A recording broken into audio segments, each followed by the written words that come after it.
آج ہمارے لوگ کہتے ہیں یار انویسٹمنٹ کرنی چاہیے موقع پر ہیں، پیسے لگانے چاہیے صحیح آئٹم پر، جدھر نفع ملے چھوڑنا نہیں چاہیے، صحیح ڈیسیشن لوگے تو جناب نفع ملے گا۔ اللہ اکبر، خدا کی قسم، دنیا بھر کے مالداروں کی دولت ایک طرف اور صدیق اکبر رضی اللہ تعالیٰ کا ڈیسیشن ایک طرف، آپ جاتے امیہ بن خلف کے پاس، بولتے اس غلام کی کیا قیمت لوگے؟ یہ غلام مجھے دے دو، بہت مارتا تھا نا، یہ بتاؤ یہ غلام کتنے کا مجھے دو گے؟ وہ امیہ کہتا ہے میں مثال دے رہا ہوں آج کے دور کے حساب سے 10,000 روپوں کا دوں گا۔ کہا ٹھیک ہے 10,000 میں ڈن ہوا۔ کہتا نہیں 20,000 میں دوں گا۔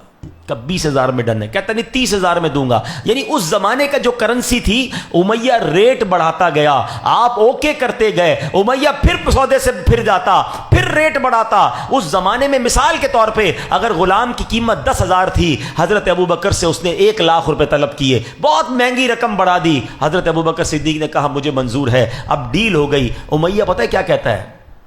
کہتا ہے اے ابو بکر تمہارے تو میں نے بزنس کے بڑے چرچے سنے ہیں، تم تو بڑے بڑے ماہر بزنس مین ہو، اتنا مہنگا غلام تم نے خرید لیا۔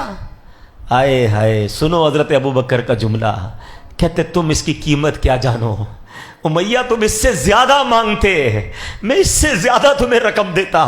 اے میرے پیارے اسلامی بھائیوں، وہ ہستی جو تپتی ریت پر بھی عہد کے نام نعرے بلند کرتی رہی، وہ ہستی جس کو کافر مارتے تھے کہ اللہ کے نبی کا انکار کرو، وہ غلام ہونے کے باوجود اللہ احد ربی اللہ کے نعرے بلند کرتا تھا، جس کو حضرت ابوبکر صدیق نے خرید کر اب امیہ بن خلف سے آزاد کیا۔ یہ کوئی اور نہیں ہے، یہ بھی کسی اور کی بات نہیں کر رہا، ہم سب کے امام، عاشقوں کے امام، مؤذن رسول حضرت بلال حبشی رضی اللہ تعالیٰ عنہ کی داستان ہے۔